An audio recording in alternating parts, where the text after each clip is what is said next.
So you're about to sell your business, you've got some time to prepare it, and you're concerned about how you might build additional value in the business for sale.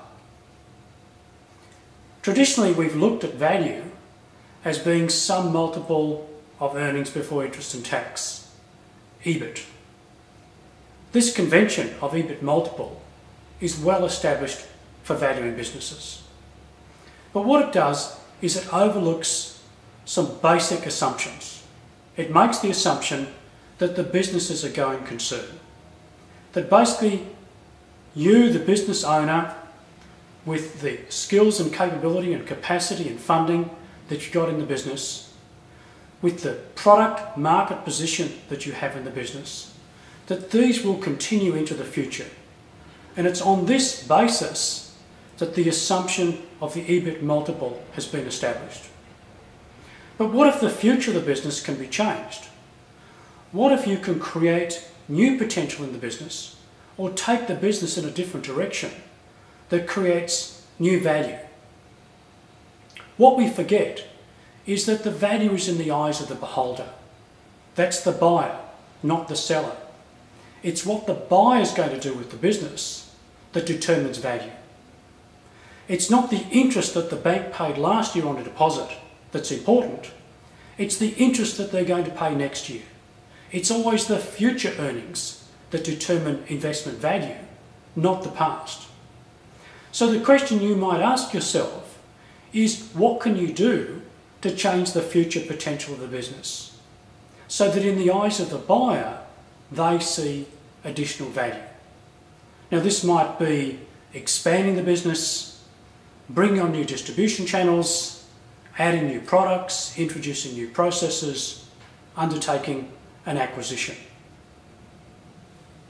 Another form of value is where you solve a problem or a threat to a larger corporation, basically a strategic acquisition. Now, in that situation, a large corporation has part of its existing revenue threatened by some change. A new competitor, changing the regulations, obsolete equipment that they haven't maintained, loss of a key account, customer or supplier, or key employee. And if they don't solve the problem, their current revenue will materially diminish.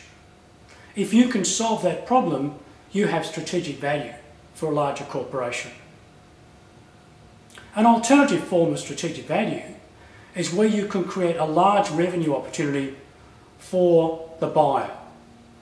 Perhaps you have a product or service that they can replicate or scale in a large way through their existing customer base or distribution channel in order to create significant revenue.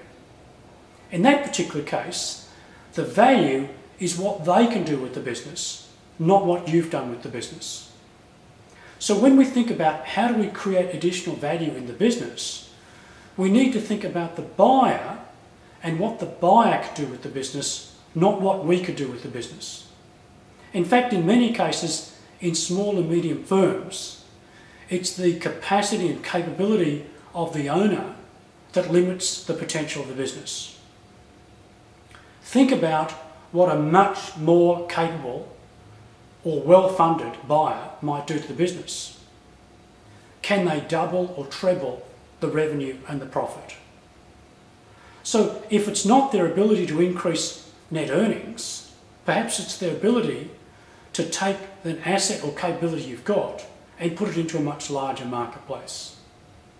So when we think about value, don't think about the historical earnings of the business, but think about the earnings in the hands of a capable and well-funded buyer, whether that's an increase in the net earnings generated from the business itself, or whether it's the ability to mitigate a risk or to generate opportunistic revenue.